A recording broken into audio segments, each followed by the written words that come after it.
Hello and welcome to Digital Transformation and AI for Humans with your host, Amy. In this podcast, we delve into how technology intersects with leadership, innovation, and most importantly, the human spirit.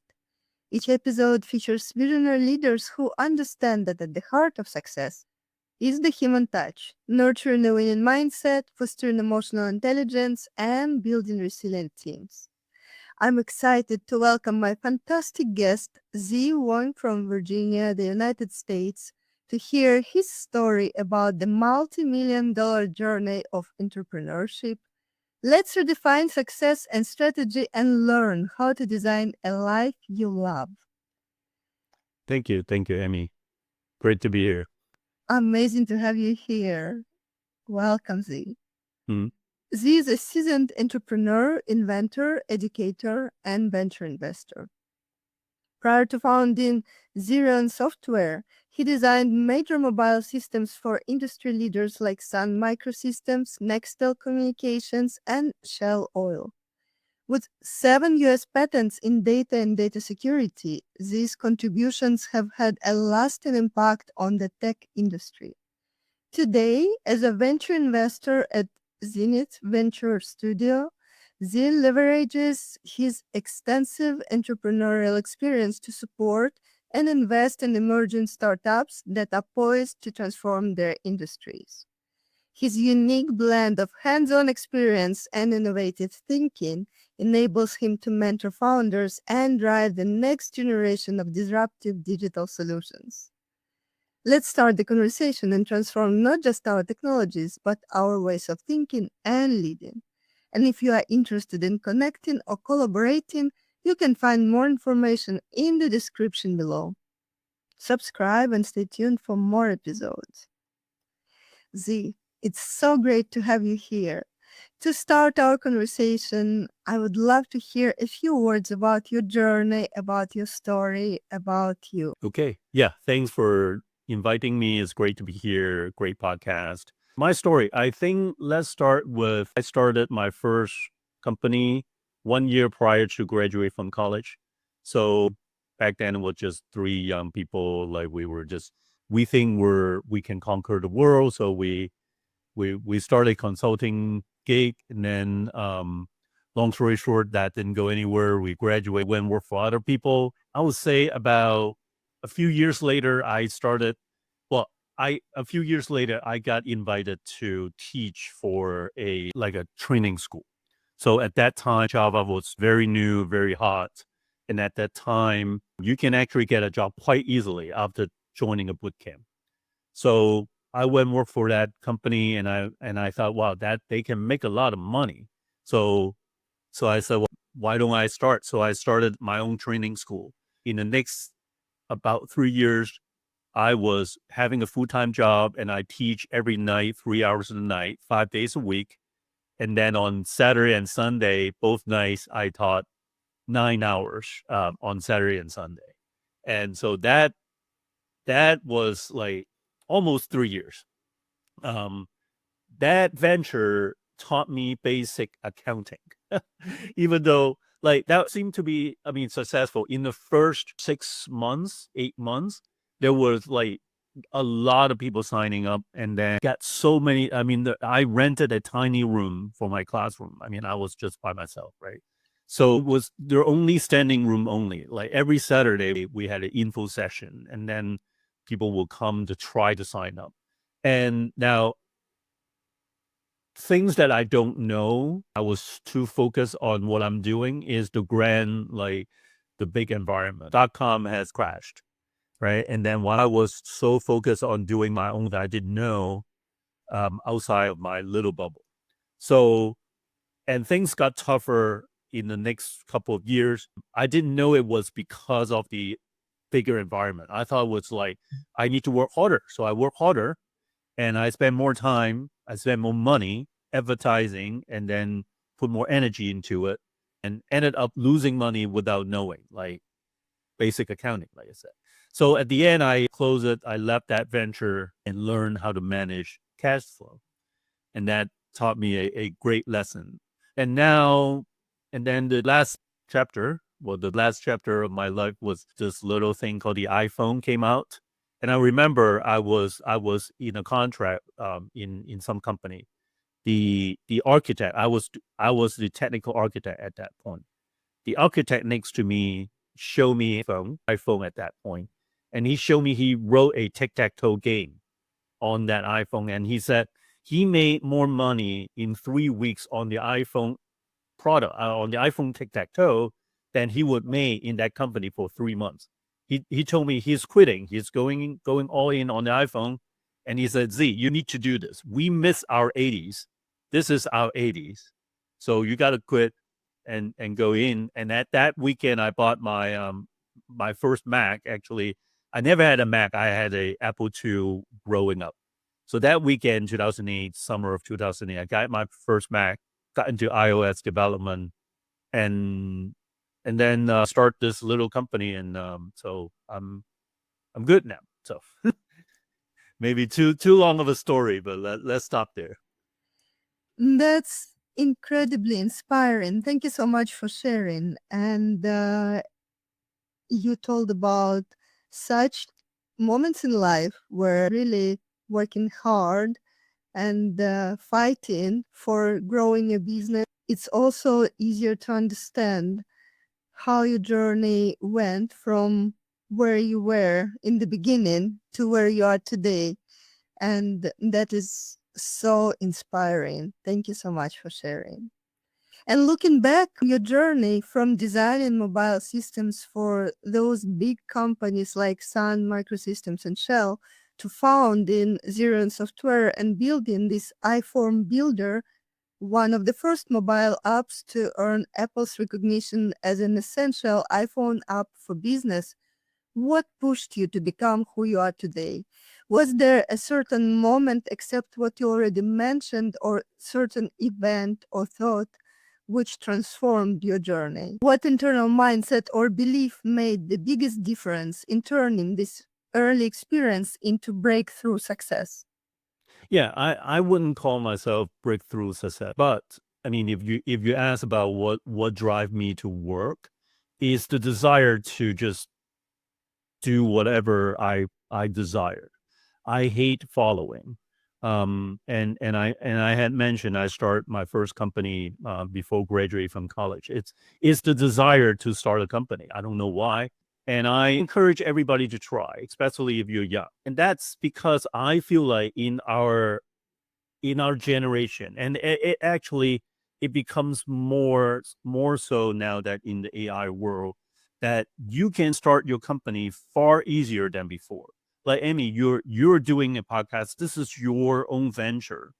Doing your own thing is far easier than the last generation, or even when I start. When I start in iPhone Builder 2008, comparing to now, the friction is a lot less. All the problem is still the problem. You just have to solve problem. And so I mean, from the mindset perspective, other than the desire to just start, don't follow, create the world that you like, is the desire to look for problems you can solve. You can always solve. There are enough problems in the world outside of you, around you, in you. There are enough problems. Just solve them. If you solve enough problems, you can make a good living. I'll continue to do that, and I'll continue as I get older. I'll do the same thing, but differently, right? So like when I was in my 20s, 30s, my superpower is not sleep. I don't sleep. In college, I sleep once every 3 days. When I was in my 20s, I love Saturday and Sunday because I don't sleep. I have 48 more hours to get ahead of you. Now that I'm getting older, I know that like I have to pay back those time. So now I stopped doing that. I am going to sleep, but still, the key is to try to solve problems around you. And if you do that, you can aim at a world that you like to live in. I say this. I wrote a book called Craft Your World, and that is basically just to say the world that you live in is actually quite small. It is constructed by 150 people that you interact with every single day or like on a daily basis. That is your world. I mean, and yes, I'm not talking about changing or moving the earth, that world. That's not our world. That is the world. our world is just the people that you interact with. And if you take control of who you interact with, then you can control your journey. And to me, the easiest thing to do is through entrepreneurship, is to start your own thing, start your podcast, start your company, solving simple problem. I mean, taking picture for people, teaching people how to swim. I mean, whatever you desire, you can aim to focus on that, solve problems around you, and you can build a good life. This is so beautiful and so impactful at the same time. And I believe that many need this message today. They need to hear exactly this reminder that the world is big, but at the same time, it's smaller than we're used to see it. And actually, we are an average of 5 closest people around us. That's right. So it is so important. And I totally share this philosophy that it is important to make sure that the world, your world, the world you are constructing and living in, it is as you would like it to see, and that you are in control of who is a part of that world and how it looks like. So thank you so much for sharing this. What were the key strategies or decisions that helped you not only scale business-wise, but design that life you truly love, we just mentioned? And how would you advise entrepreneurs to approach this today? I think like the easiest thing is be intentional. It's very easy to be on autopilot, right? So I always talked about people who somehow graduate, you get your first job, you'll be defined by your first job, right? Who you are, you'll be a developer, your DBA, your designer, your teacher, whatever, right? So like, but your first job should not define you. A lot of people got their first job and then just slow, right? So they get better at becoming a teacher or whatever. Try to stop and think about where you want to be in 10 years time, every single year, right? Every single year you say, well, 10 years later, who I want to be. Now, maybe it's our rich, like you want to be a billionaire. Maybe that's what you want to do, but don't like, I'll inject another thing. Like, don't ever put money as your objective. Money should be something that you will get if you get successful. But if you only aim at money, you get lost very quickly. So you need to aim at solving some problem that you're good at. And around that time, be very intentional. Let's say you grow up, like I have a lot of developer friends around me. So they will grow up being a good developer or good DBA, database administrator. And when they get to their 30s and 40s, a lot of them will say, well, I hate my job. Like, then, I mean, I was like, just quit. Now, at that point, they will say, no, I can't. I have this and I have that. That is true. That's why you have to plan. And I can share like experiences right now. I'm in my 50s. I'm getting older. Now, today, I can still pretend. I can still say, I'm still quite smart. I still move fast. I could still learn fast. But that won't last. In 10 years, in 15 years, in 20 years, I will inevitably slow down. So the time to plan for the next 10, 15, 20 years is right now. So right now, I am trying to plan what it will look like when I'm slowing down. How do I want my life to be? And you plan for it. When I was in my 30s, I remember talking to friends around me. So we were all like high-paying developers, right? So like, if you think back, being a developer, I always say I'm lucky that I learned programming in the 90s, because that's like in the next few decades, being a developer is amazing. I was in the right place at the right time. But when I was in my early 30s, a lot of my friends are making good money, and I look at myself like I can't simply continue developing because I will slow down. Like, I may be able to code faster than an 18-year-old, but are people going to pay me 2 times, 3 times, 4 times? Well, I can never get to like maybe beyond 3 times because I can never develop faster than 10 people. So at that time, I intentionally changed to a management role. Like I need to learn. I told myself I need to learn how to manage people, how to be a better leader. Now that's not natural because if you're a good developer, you'll get more development jobs. You'll be a better development like expert. Well, things that you need to learn, you don't get a chance unless you intentionally go out and go find it. And that's also like that skill end up being very useful when I have a bigger team in my company. So again, be intentional and don't be afraid to just learn. Now, I'm not saying you should jump. I mean, people say you should just jump to new things. I understand like life is tough. So I'm not saying jump to your new thing, but you can try. You need to think about it and start doing something about it. And if life comes at you and tells you like you can't, if you want to go into a different direction and you cannot, that's okay. But at least you try. I ask that you try. I couldn't agree more, because exactly, we can't know for sure what is going to work and what is not, because it's very, very individual. But the main thing is that when we try, we eliminate that risk for piling regrets, which are going to hit us when we reach certain age, and we are going to look back and understand that we had so many chances to change the direction, to be who we wanted to be, and we didn't take the chance.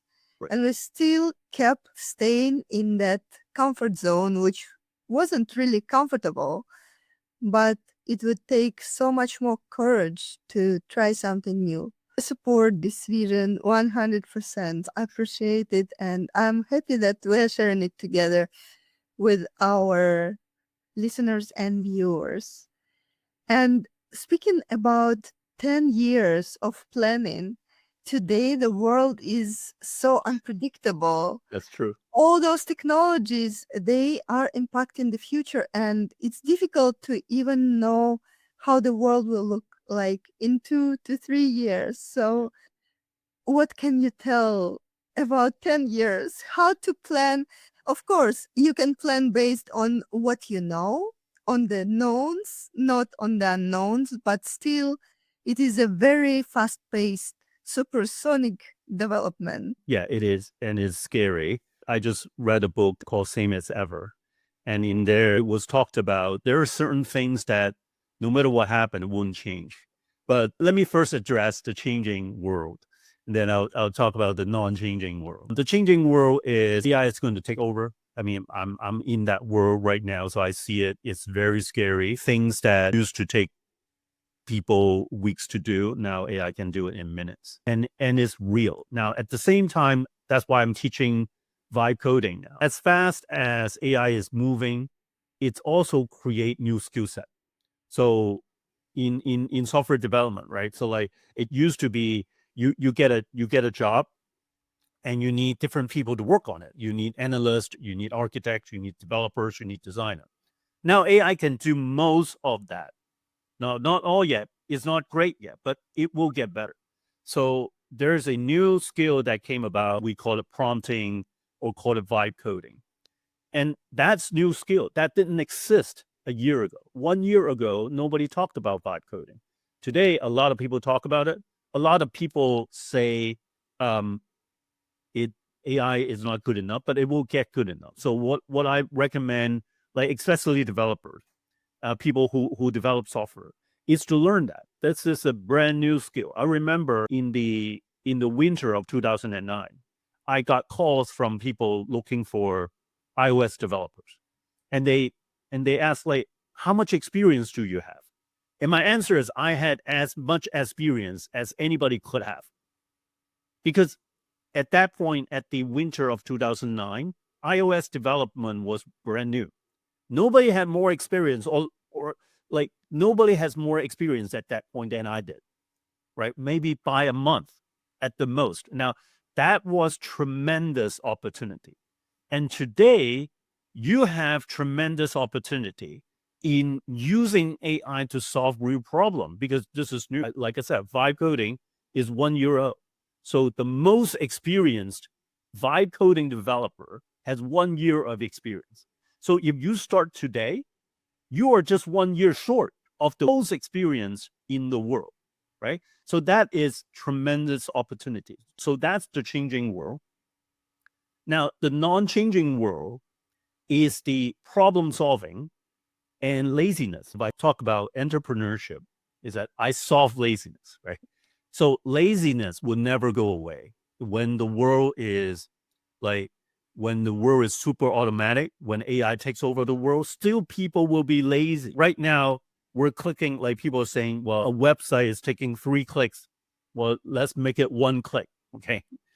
When it's 1 click, let's make it fully automatic. Like Amazon is doing predictive shipment. I mean, that may not be a well-known thing that people talked about, but Amazon does this thing. Like if they realize you may want something and they have room in the truck, they will preemptively ship something close to your home. Let's say you order toilet paper every 30 days or thereabout, right? They know that you will likely order it. They don't know, but they learn it. If their truck has room, they will ship those things closer to your home so that when you order, it show up that afternoon. And that's delightful. That is solving kind of they're not solving the laziness per se, but these are the things that like Amazon continue to think about. How do they make that journey, that buying journey easier and easier? And as I coach entrepreneurs, I'll always say, like, just solve laziness. You will not run out of things to do. People are so lazy. Just be a little bit less lazy than people around you. You have unlimited things to work on. So That is so helpful for many, I believe, today, and so simple in a way. But at the same time, it requires some innovative thinking and a creative approach to find out those problems to solve and those pain points you can monetize. So just to dig a little bit deeper, if you were starting completely fresh today in 2025, what would be your first 3 strategic moves to build a future-proof business? well, I don't know about future proof, but if I'm starting today, I mean, I'm advising people to start today. You basically, I mean, at the time, like I started training school in the past. I started in consulting school. Like consulting is a forever business. Now, consulting doesn't last. It's not a fully scalable business. Consulting means BA consulting, basically in today's world, means you learn a little bit faster than the people around you. If I were to start today, I will try to learn faster, and in particular in AI, and in more particular in AI development, coding development. So it's my view that like I'm very much in the software development world. The software development cost will trend to zero. It won't go to zero immediately, but it will trend down as time goes on. It will be cheaper and cheaper. That means there are going to be more problems one can solve with the same amount of money. And realizing that or if I were, like your question is, if I were starting today, I'll try to solve many more problems than before. I'll try to realize that I can now do more than before. I will do more on my own and I won't rely on people. Like that may be a sad reality, but today you can start solving problems much cheaper than before. So I remember in 2010-ish when I bought my first cloud server. Now at that time cloud was still kind of new. I was amazed because I can rent a server at $20 a month and it's a full server I can use, right? If I go purchase a machine, it will cost a couple $1,000 I have to pay for internet and to run that machine. But renting that is $20. Now today, you can rent, I mean, with $20 a month, you can rent AI, right? You can buy ChatGPT and Claude, and all those are just $10, $20. So fully utilize AI to solve real problems. And the third leg to that answer is that solve boring business problems. Okay. when we start, when people start, they always think about the big thing that they can do. They can solve big world-changing problems. I'm not against that. I understand that is great. But most people think like that. So go turn around and do something that people don't like. Like I go to this coffee shop every single morning, and then there are two sections of the parking lot. One section, they're like packed. Everybody is right in front of the first door of the coffee shop. That is just packed, and people fight for that space. But I drive a little bit further to the second door of the coffee shop. Now, it's still close by the door, but nobody is there. So I park there, and I'm still close to the door. It's not like I walk further to the door, but I drive further. I am going in from the second door. So same thing here. When everybody is trying to change the world with AI doing big things, do boring things, solve boring, mundane business problems. I mean, we always talk about making a simple PDF builder. It's boring, but the people need it.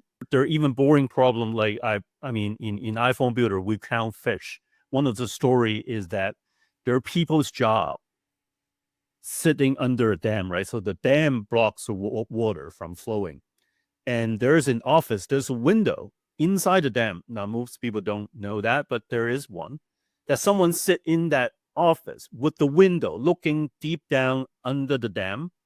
And their job is to count fish. Like, how boring is that? Like, your job is to sit there 8 hours a day and you count fish, fish, fish, fish, and fish. Well, we solved that problem. We're like, okay, well, we make that fully automatic. I mean, I won't go into the detail, but it's some RFID and scanning it. You don't have to scan in, count anymore. Solving those type of boring problems always exist, and looking for them, most people won't go look for them. So if I were to start today, I go fully utilize AI. Don't even worry about mobile apps. People are still trying to build mobile apps. Like, I'm still building mobile apps, which is today's technology. But think ahead of time in a few years, if development costs trend down to zero, if anybody can build a mobile app, then mobile app is no longer worth anything. They can be made on the fly. What does that look like? So that is the technical side of thinking. On the business side, just go look for boring problems. There will always be boring problems. Now, people ask me, well, how do I find them? I talk to people. The only solution is just go talk to people. Ask people to complain to you. I mean, you get tired if you start talking to people and say, yeah, what do you hate? Well, you get your earful, right? And then tell me, what do you hate about work? I mean, you get ideas. That's what I will work on. I love this. Brilliant. But those mobile developers in this case, whose future is going to have a downgoing trend, They're going to transform. They have to transform, right? So like, as a mobile developer, as any developer, I would say, you will have to transform. Just a kind reminder, it is about time to transform for everybody. I totally agree. And now I'm thinking, when you're going through transformation, it's not always enjoyable, to say the least. It might hold a lot of pain, a lot of navigation outside of your comfort zone. Correct. And such hard moments where you need to decide, when you need to choose, when you need to take a step into the unknown. So, can you share a time when you faced a major setback or failure or such really big doubt, and how you turned that challenge into a breakthrough opportunity that shaped your future success? Right. So I kind of already touched on it. I think my biggest failure may be yet to come. I'll have my big failure ahead of me. Hopefully I can hedge against that. When I talked about my training school, I thought I did great. So when I started, there were standing room only. I made like full page advertisement. It was just awesome. And when that failed, I actually told myself, like, maybe I'm not cut out for business. I may be a good teacher. Maybe I'm a good developer, but I may not be cut out for business world. So I actually at that time, I told myself, okay, fine. Like if you can't run your own business, that's okay. You just work at some good company and be a great employee. And at the time, actually, I got a pretty good employer at the time. Right after I closed my training school, I joined that company, and I thought, okay, it's a great company, so I'll just work there and accept my fate as not an entrepreneur. So that is the big setback. And at the time, I actually like owe a lot of money. I mean, there a lot of money to me at the time. The learning is that actually 1 year after I closed the training school and worked for somebody, my internal like itch came out and it was like, I just don't want to work for somebody. I want to start my own. Um, I think like what I realized is that I'd rather fail than accept. And failing takes courage. Now, when I restart, I wasn't thinking, okay, I'm going to fail again and I'll do it. At that time, actually, armed with what I learned, it's actually what taught me a lot about cash flow. That allowed me to manage money much better in the next couple of ventures. So, yeah, I mean, that is a big deal. And that's the story I will tell. Beautiful. And hopefully you will never need to go through such moments in life again. I mean, maybe so right now I am seeing failure very differently. So I see failure as this step function where you fail and then you come back from a very different, like you fail and you come back up again, and then you fail and come back up again. Every up is higher than last top. So every fail, you may fail, but then when you come back up, you will jump to a higher high, like in like stock market terminology. I love it. And it's so true. You will use all that experience. And usually, as human beings, we tend to learn better from the negative experience, unfortunately.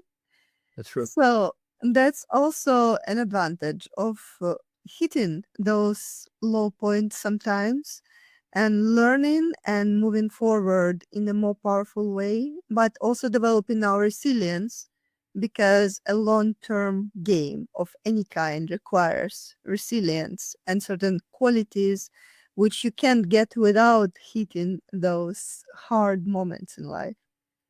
Right. And everybody is talking about success when we are referring to business growth and those North Star goals. But how has your definition of success evolved over the years?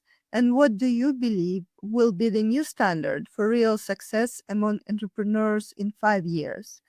Because I see the definition of what we can accept of our human values and our behavior has changed so drastically during the last 5 years. So the definition of success needs to be redefined. Yeah, certainly. So I told you about when I closed my training school and I joined a company. When I left that company to actually went on my own way to start a new consulting firm at the time, the boss asked me, so like you think you can build something. So what do you think, you'll be successful? And I said, well, I'm not trying to be a billionaire. I just want to have a few friends around me building cool stuff. That's what I want. To that end, I got to that fairly quickly. Now, once I get there, so then my ambition like start to change. I was like, oh my, I'm like on top of the world. I build a great business. I want to exit. I want to be Microsoft. I want to beat them. I want to go to Mars. I want to go beyond Mars, right?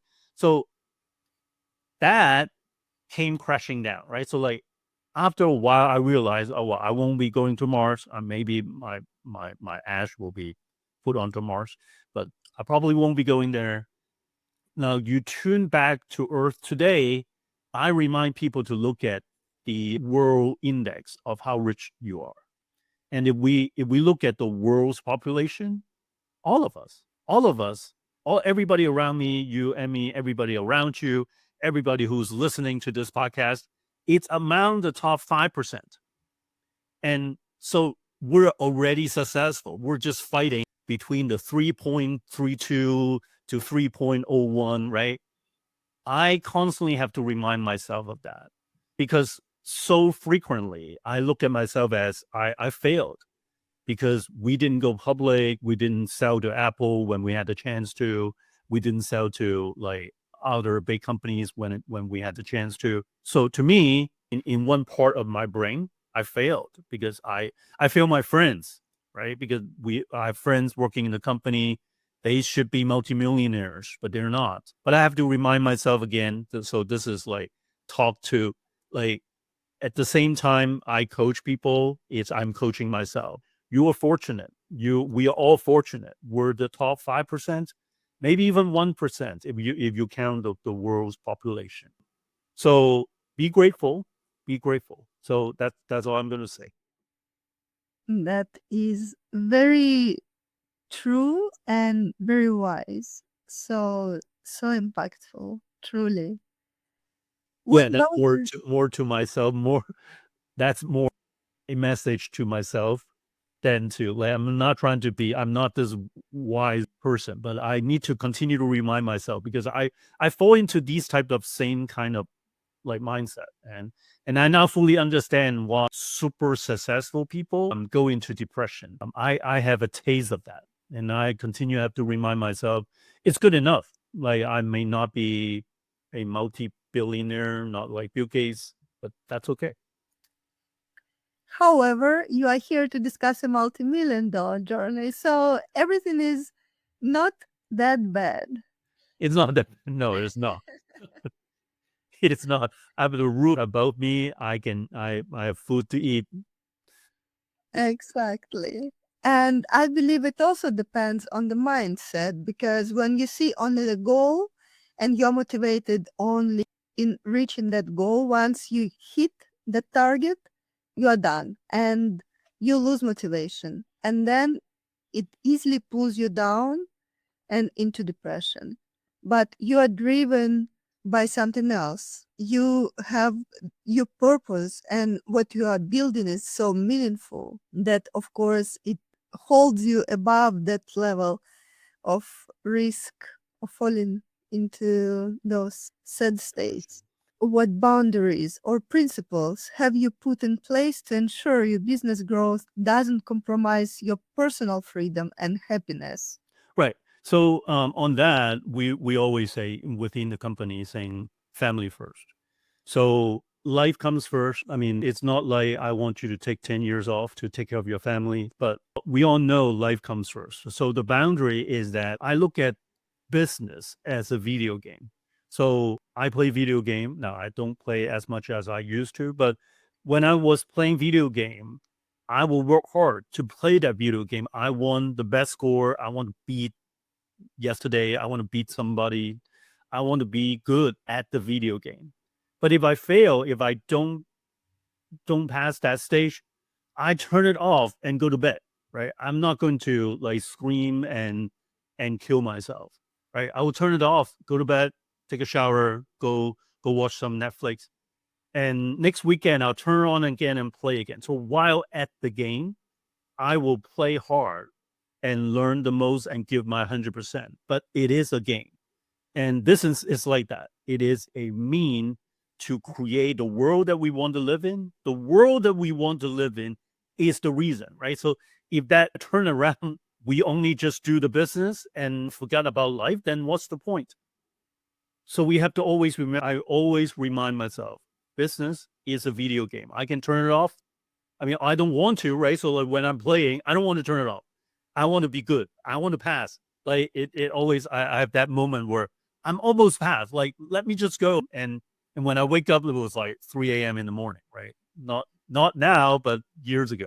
It's kind of like that. But I'm again reminding myself, it's just a video game and play hard, but you should be able to turn it off. And there should be something when you turn it off.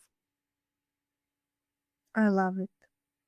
And it's such a powerful comparison because unfortunately, I see too many successful business people who are running their business as the most prioritized part of their life. And unfortunately, they don't even realize that. So when we talk about it and we discuss family and children and friends, they truly believe that they are present there, while it is obvious that they are not. Right. So Right. No, I mean, I'm guilty of that. I remember there was more than one time where we will go shopping, right? We'll go shop for clothes. And all I remember is just walking down like hallways, like in the mall. I don't remember what happened. I don't know what we purchased because I was having a conference call at the time. I was walking with the families. They were shopping. We were all shopping, right? But I was just walking down. I was having conference call. My mind is not there. And I'm guilty of that. And again, everything I talked about is a reminder for myself. I need to learn to turn it off, and I'll try to do better. So, yeah. we all need that reminder.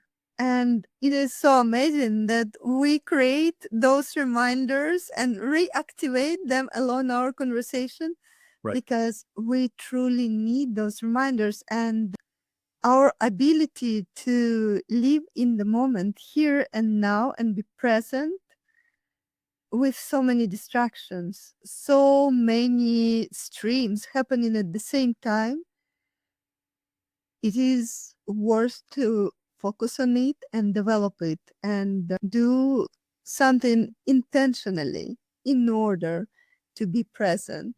So that's great that we created yet another valuable reminder. Correct. Z, what emerging skills, mindset, or opportunities do you believe will define the next generation of thriving entrepreneurs over the next 3 to 5 to 10 years?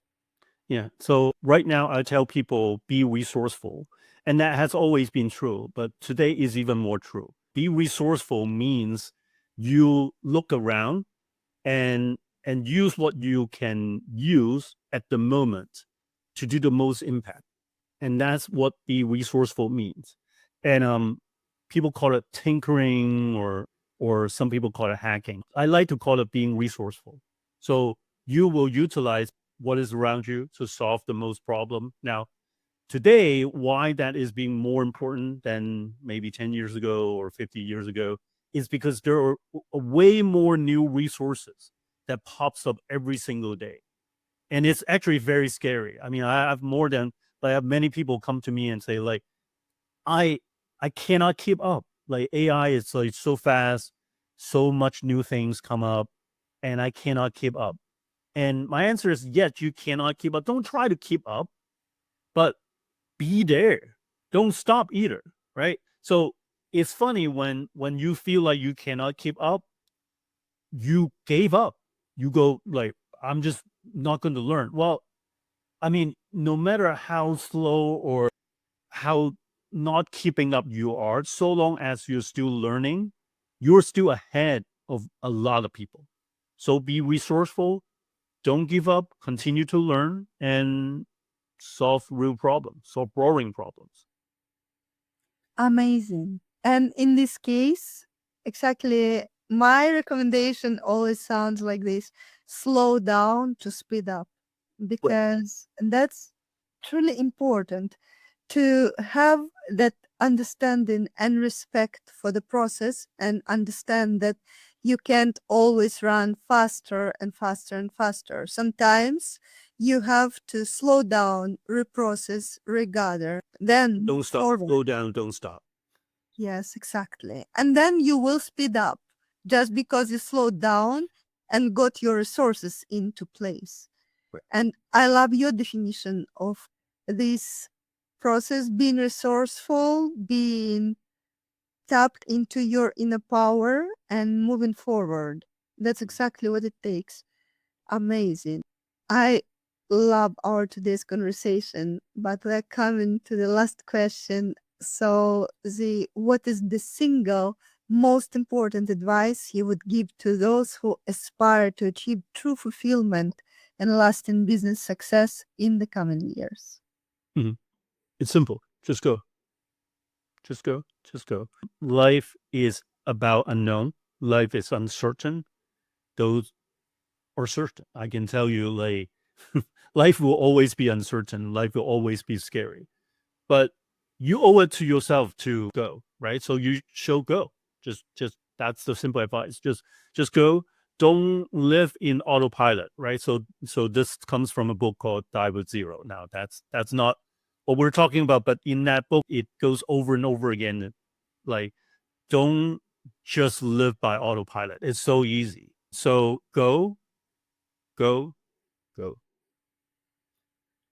Fantastic. Thank you so much. That's so deep, so wise. I truly appreciate you, and thank you so much for sharing your wisdom, your experience, and your life journey. Thank you, Amy. Thank you for joining us on Digital Transformation and AI for Humans. I am Amy, and it was enriching to share this time with you. Remember, the core of any transformation lies in our human nature, how we think, feel, and connect with others. It is about enhancing our emotional intelligence, embracing the winning mindset, and leading with empathy and insight. Subscribe and stay tuned for more episodes where we uncover the latest trends in digital business and explore the human side of technology and leadership. Until next time, keep nurturing your mind, fostering your connections, and leading with heart.